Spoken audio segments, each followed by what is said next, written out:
زن برای همین خداوند کج آفرید که میتونه که به همین زن بیان بچه کش اسباب منفعت آور است. از هر چیزی اصل است، روغن است، از هر ظرفی که میتونی که استفاده بری سربتر و بسیارتر میگه. اگر این زن راست میشه مثل مرد داری به هیچ کار نمیومد. تا که ترمینی میگیریش به عمل استیزنش خطی سیر وقت میگذره. بنابراین همین از چپی و از کجیش هم به حکمت نیست. چپ و فردش توی که مردها بتونن که استفاده ببرن از این زن در حالت زندگیشون و برای دنیاشون. یعنی زن زیادتر استفاده میبرد. حضور اگر یک صحبت را یک موضوع صحاب را در بین زنها و مردها بمونی زنها زیادتر استفاده میبرند. زنها زیادتر استفاده میبرند. زنها زیادتر پیشکش میشن، ممتاز میشن. با وجودی که هم مشکلات سرشون میاد. این روزگارهای ما و شما را مشکلات های زندگی ما و شما را هم زنها میبردارن نباشه.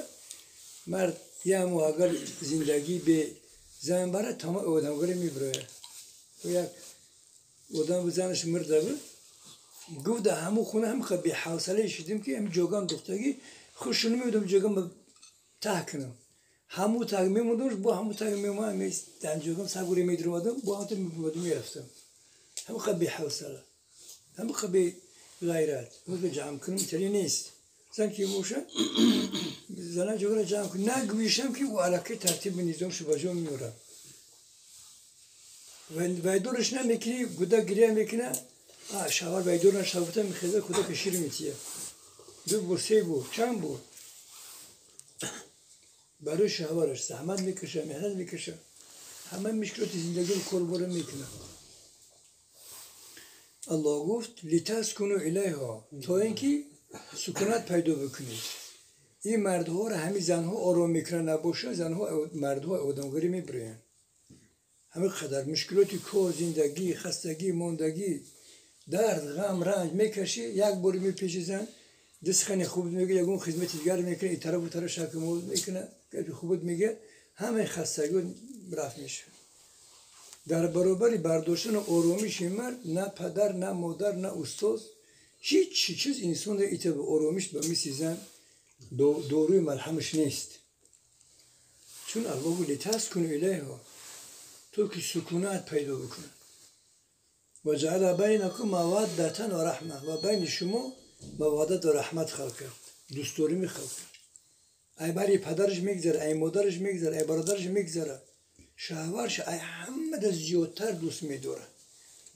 و یک وقتی از زن قطعی شوهرش نفسوس شد بعد چکار میکنن بعد دو شوشم میزنن داداراش بزنک و پیش زنش میگه میبینه او که جوی زندگی اکوش نو شگری دستو تو دستو بشکنه که چخیلی شیمرش مزدی با وجودی که پشتی این خواهرش ها گرفتگیه. یعنی همین الفت محبت بینشون پیدا میشه. ولی که سوال پیدا میشه که چرا که گفته های الله تبارک و تعالی زن که برای این آفر داشته باشد چرا زنهای ما و شما ایتار نیستن دخترهای ما و شما ایتار نیستن. زن را الله تبارک و تعالی برای آرامش و برای الفت محبت آفریده بوده است. حتی گفتگی که زوج الودود و الورود شما زنهایی را بگیرید که شوهر دوستار باشن کودک دوستار باشن شوهر دوستار باشن کودک دوستار باشن. تلفنات چند دقیقه برادر خاموش کنید 5 دقیقه هم ثبتی الله پیغمبر میگه بعد تلفنو میدونم با همون کار شد. من تلفن من خاموش کنم. بنابراین همین برادران عزیز چرا همون چیز پیدا نمیشه؟ همه زن داریم وقتی او آیت همین خونه میشنویم میفهمیم از علما در کتابون میخونیم خیلی خرسند میشیم میگیم ما که انشاءالله زن بگیریم دیگه این خستگی و رفع مشکلاتی که هست همش رفع میشه. زندگی باید آرامش پیدا میشه با زندگی با کاروبار. لکه زن از روزی که میگیری از اون روز مشکلات زیاد میشه در عالم مشکلات گرفتار میشه. همون خالی محبتی که پدر بچه جان میگفت اوچه بچه جان میگفت دودر دکه دفات دکه جان میگفتن زن میگی اهم خگوی میمونی در پیش اوچه شمرو میشه اوتا شمرو میشه دکه دودر شمرو میشه دودر شمرو میشه برای چی؟ بیا زد جاسر بشه برادر عزیز او خنک ہے نه جو خنک ہے جاستا بشه برادر چه جاست بشینی گرمی صاحب میگی برو تو شکر جون بروش اگه وجه ایست بزرگت هستم دنبال چرا میکنی؟ خدا توفیق انصاف بده این دنبال شو دارم خوبه سلامت باشی فقط مشکل نداریم هم نوزشتر زنده باشی دوامی صحبت نباشم اکنون هر یه آدم یه چیزی اگر که مثال امروز عجیب است که یه آدم میگه من ماشین میخرم از ماشین فروشا از دوستو پرسان میکنم میگه یک کسی میگه همین اوپلی کاروان بگیر بسیار ماشین با روزگار خوبه تعریف مینه وقتی میخره که میبینه که به هیچ کار نمیه ماشین درو همین جاش میشکنه ای میگه با من دشمن بوده است من مسئله پرسیدم یک چیزی برای من مسئله نداد که ای فایده بگیرم سرم ای همین او هم بازیو از زمریمون بیرون نیست اکنون وقتی حدیث رو میخونیم وقتی قرآن رو میخونیم میگیم که زنگیری همین چیزی خوب است هم برای آرامش برای انسان ماشاءالله در عالم بلا پر مصیبت کسی باشه که کمی غمی ما رو سبک کنه میگه اون زن است یا کسی کم انسان محتاج به سوی مهربانی است از کسی مهربانی ببینم کی است و زن است خب به همین یاد میگیره لوکی میگیره متاسفانه همون چیز را دعوی نمیآورد از روزی که زن میگیری مشکلات زیاد و جایی که اون تسکور الهه باشه سکونت پیدا بکنی یک باره یک رنگ در نظر رنگ خوب میتا رنگ سگ میتا یا باره همین سگ جنگ یا باره همین جنگ و عصبات یا باره خرو به جایی که آچا و وطد بچه جون میگفتن یا باره او خمی مونن زنه که هست که دهنش مثل یک بار مردک جون آدم میگه هیچی این میگه ایزنشم در سر دست ایزن یک بلا بدست کو این بیزنی خوبتر بدست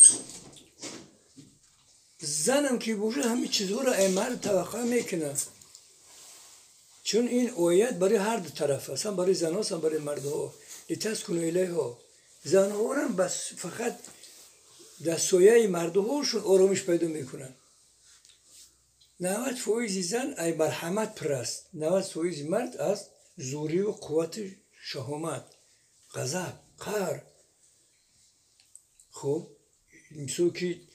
مثل شیر پهلوانی زن محتاج بسی مهربانی که وقتی هم شوهر که میگیره او مهربانی رو او دوستوری میره شوهر نمیبینه چی شد نه شوهر نسبت مرد مهربان است نه مرد نسبت شوهر مهربان است نه این زن یگون بر اون شوهرش دهنشون میشه که مردای جونی ما بگه نه اون مرد میگه یگو زنک جونی ما بگه در تلفن دیگران سب زنک جون دختر جون زنک جون چخیل فرانی جون چخیل میگه این زن خچه نمیگه انا چی شد گفت خداوند نشد هدف آفرینش خداوند نشد از روزی که زن بعدی که یکی جدا شون یکی جدا نشون اگر هر کدومش که پرسه میگه گمش که همین زن مردم 10 فش که بزنیم صبر خوبتر بود زن بگویه که شوهر چخیر بدون میگه گمش که بشوبی خوبتر بود دفع که مردگو همش خیرن هیچی یم زوری من میگه همین بم برم به شوهر یا بم برم خوری زور میکنم میرم ده همون استروا کار میرم ده همون جا سات کس گپ میپرتی تا جوی و زمین مشکل ده زپرفکو ده جو خطرناک کار مینمو این شوهر نمیکنه چون مهربونی نمیبینه خود جان خونه در سیزن آیا خیلی یا دقیقه جان سوالو بد میشون انا که چرا گفتی خداوند نشد الله گفت که و من آیاته ان خلق لكم من انفسكم ازواجا لتسكنوا اليها وجعل بينكم موده و رحمه کسی سوال بشه سوال بعدی صحبت میشه فرصت میتیم الله گفت ما از جنس شما برای شما زن آفریدم تو اینکه سکونت پیدا بکنید بس اونها رفتید و بین شما الفت محبت باید باشد. چرا همین چیز نیست؟ چرا نیست؟ به خاطر اون نیست که الله تبارک و تعالی برای ایجاد همین زنده کردن و برقرار و پیدا کردن همین دو چیز قیمت بها، یکی محبت یکی الفت بین زن و شوهر، همون دو چیزی که گفتگی روحشه، همون چیز نه زن میدونه نه شوهر میدونه، نه زن میدونه نه شوهر میدونه. اگر شوهر هر اینا بداند که همین شوهری که برای من میتین برای من چی کس است، انا مو تسکن الهی خدا گفتگی اجرا میکنم. اگر مرد بدونه که همین زن برای من چقدر عزیز است، چی چیز است، الله برای چی را آفریدگی، اگر همون گفتگوی الله را بشناسه بدوند که من کی را میگیرم، چی را میگیرم، چگونه امانت به خود میگیرم، بد اگر بدونه بفهمم کو انا بعد او گفتی الله پیدا میشود. بله تاریخ نشون داده است، حیات هم نشون داده است که پیغمبر صلی الله علیه وسلم تا زمانی که حضرت خدیجه را نگرفتن در غم و ماتم مصیبت گرفتار بودند، دوغ صغیرگی نه یمیده مهربونی عمکش مرد رفت بود بغلی بابش کلون شد، یمیده مهربونی اول که با اوش مرد بود عمکش گرفتار شد. صغیره چه خیلی نه همه زمان صغیره هم خیلی مثال میگیم که مثال که بازوی گرم پدر را نمیبینند، مهربانی پدر و مادر را ندیده است، مادر را که تماما دیدگی نیست پیغمبر صلی الله علیه وسلم. پدر را هم که بود اوید بوم دشکمی باشش بود که پدرش مرد. پس یک مهربانی که مونده که مهربانی زن، لیکن مهربانی زن رو واقعا دید با تمامی کمالش. نپرسی ای او روزایی که با جبرئیل امین ملاقات کرد پیغمبر صلی الله علیه و و جبرئیل امین رو در آغوش گرفت، چنان سخت جقدی قبرغاش قلبی که بش کرد، جرقبر قبرغاش برآمد. سه بار جقد گوش کرده میخواد سرش فرمی قلبی که میغلطه بو میگیره بو میجخش سه بار. خب به همین حال مشقت فشاری که جون در پا و سر و هرش گوش جون موندگی چه ملاقات ملائکه کاری بودی نیست. اگر همون ملائکه ها را انسان ها موشون ملائکه جونگیر را در این وقت حالت عادی ببینیم که حتما میمیریم. لیکن اوجی که میایم وقت جونگیری اکه دیگه میمیری که الکی اوج مردگی دام دیدن ملائکه میمیری مردگی هم اوج دیگه میبرم اوج دیگه برای جوی اخیر امریکاست میبینیش. همین مهربانی و عظیمی را که سختن روز حج پیغمبر صلی الله علیه و ای روز مرگش دید، در روز ملاقات ملک بود، همین را کی نوازش کرد؟ مادرمون زنش کی مادرمون